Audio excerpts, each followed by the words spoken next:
उदालगुरियाव दुलाराय बर' फरायसा आफाद आरो बर' थुनलाइ जथायै हाबाफारि खुंफुंनो थाखाय रायदाव आफादनि मावखुलि बेखेवदों। उदालगुरि जिल्लानि सिङाव थानाय भैरबकुन्द बियाबनि जराफुख्रियाव फैगौ 14 आरो 15 डिसेम्बर खालि जराफुख्रि गुदि फरायसालिनि लांगोना मोखाङाव साननैनि मेहेरगोनां हाबाफारिजों फानेरि दख'रा दुलाराय बर' फरायसा आफादनि खुंगा 42थि बोसोरसालिया जथुमा फानेरि गुदि बर' थुनलाइ आफादनि खुंगा 36थि बोसोरसालिया जखन्थाइ आरो बरमकुलि दालाय दुलाराय बर' फरायसा आफादनि खुंगा 18थि बोसोरसालिया जथुमाखौ जथायै मोननै आफादनि हाबाफारि खुंफुंनो थाखाय दिनै रायदाव आफादनि गाहाय मावखुलिखौ बेखेवनाय जाबाय।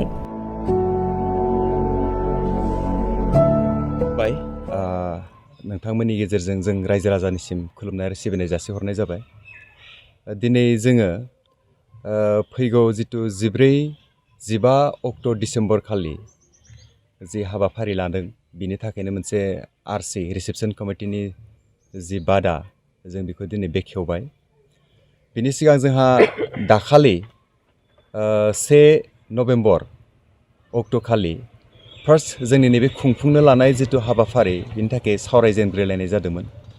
आरो बै सावरायनाय खालि गोबांथार बेबायदिनो थांखि बिथांखिफोरखौ लानाय जादों नैबे हाबाफारिखौ खुंफुंनो थाखाय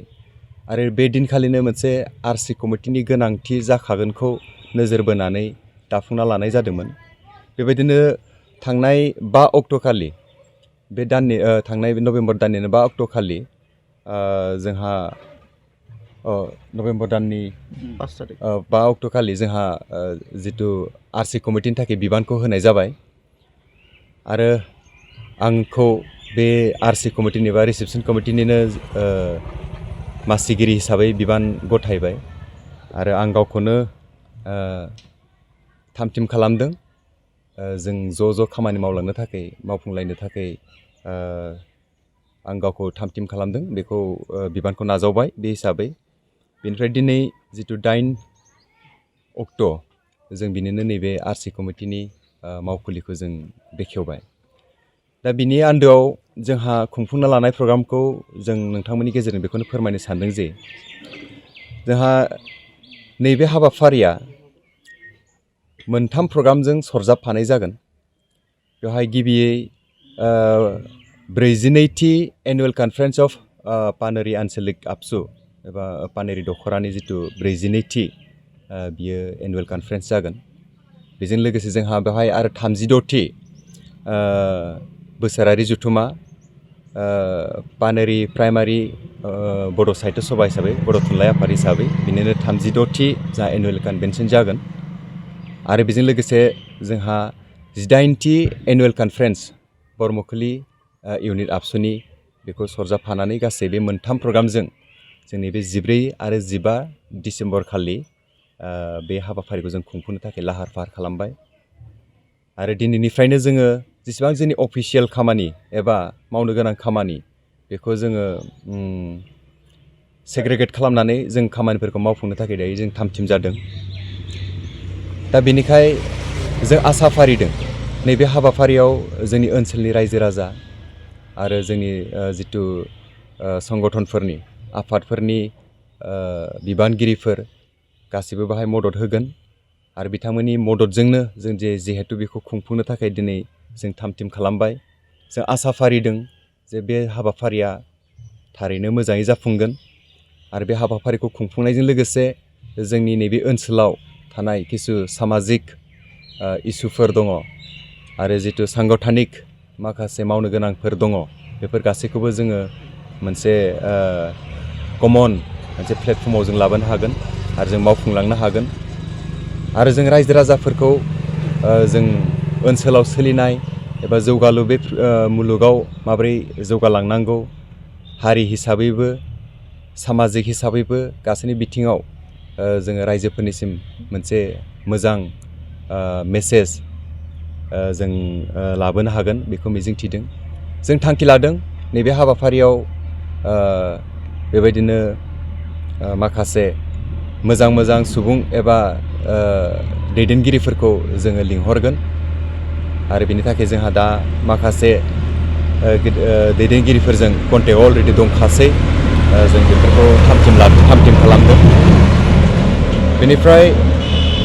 बुंनो गोनां बाथ्राया नैबेनो जे जितु नैबे मोनथामजों सरजाबनानै मोनसे बाहाय कनफारेन्स जागोन बेनिखाय बेवहाय जोंनि दुलाराय बर' फरायसा आफादल' नंलिया जोंनि थुनलाइ आफादनि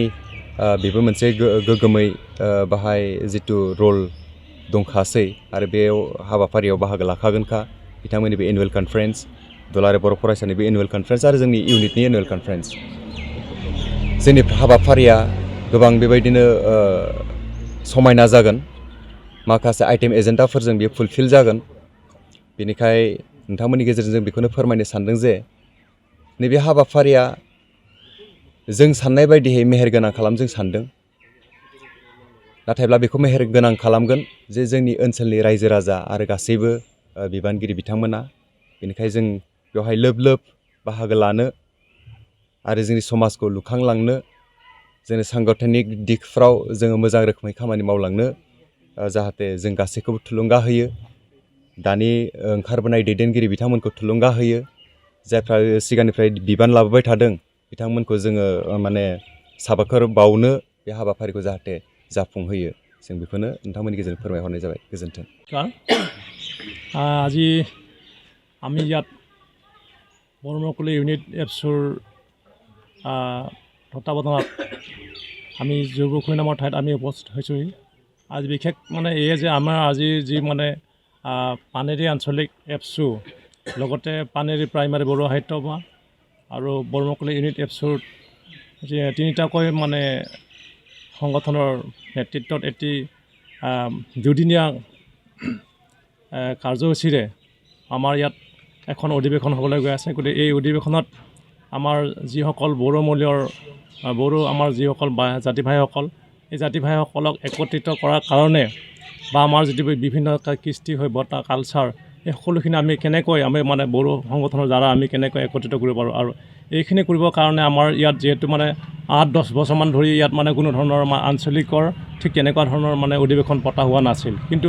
আমি আজি মানে সৌভাগ্যৱান যে আমাৰ পানেৰী আঞ্চলিক এপছুৱে লগতে পানেৰী বড়ো সাহিত্য বা সভাই বিশেষকৈ মানে তেওঁলোকৰ যিটো আমাৰ মানে পানেৰী আঞ্চলিকৰ 42 সংখ্যক মানে অধিৱেশন লগতে মানে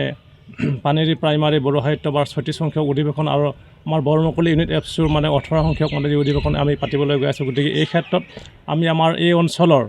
যিমানখিনি মানে বড়ো গাঁও আছে সকলোৰে আমি মানে সহায় সহযোগিতা কামনা কৰিছোঁ যাতে আমাৰ যি মানে অধিৱেশন হ'বলৈ গৈ আছে সেই অধিৱেশন যাতে সাফল্যমণ্ডিত হয় তাকে কামনা কৰিছোঁ গতিকে সকলোৰে এই ক্ষেত্ৰত সহায় সহযোগিতা কামনা কৰিছোঁ বিশেষকৈ বিশেষকৈ আমাৰ পানেৰী আঞ্চলিক এপছুৱে যিখিনি মানে এই অঞ্চলৰ কাৰণে বহুদিনৰ পৰা বহু বছৰৰ পৰা আমি যেতিয়া সৰু আছিলোঁ সেই তেতিয়াৰ পৰা তেওঁলোকে মানে পানেৰী আঞ্চলিকে আমাৰ এই অঞ্চলটোত মানে একেবাৰে যি মানে পিছপৰা অঞ্চল আছিল এই পিছপৰা অঞ্চলত তেওঁলোকে বিভিন্ন ধৰণৰ তেওঁলোকে সহায় কৰি আহি আছে আৰু এই অঞ্চলৰ চোৱা চিতা দায়িত্ব এগৰাকী মাতৃয়ে যেনেকৈ নিজৰ শিশুক কৰে ঠিক তেনেধৰণে আমাৰ পানেৰী আঞ্চলিক এপছুতে কেনেদৰে কৰি আহি আছে যাৰ কাৰণে আমি আজি এই শান্তি এটা বাতাবৰণ পাইছোঁ গতিকে আমাৰ নিজাববীয়াকৈ আমাৰ যিখন BTC বুলি কোৱা BTR বুলি কোৱা এখন ঠাই আছে সেই BTR বা BTCখন এপছু তত্বাৱধানত আমি মানে এইখিনি পাবলৈ সক্ষম হৈছোঁ গতিকে মই ভাবোঁ অনাগত দিনবিলাকত যি আমাৰ সংগঠন এপছু এই এপছুৰ সংগঠনৰ নেতৃত্বতে আমাৰ অঞ্চলটো আৰু জাউতিযুগীয়া বা আৰু ডেভেলপ হ'ব বুলি আশা কৰোঁ আৰু বিশেষ ক'বলগীয়া নাই ইমানে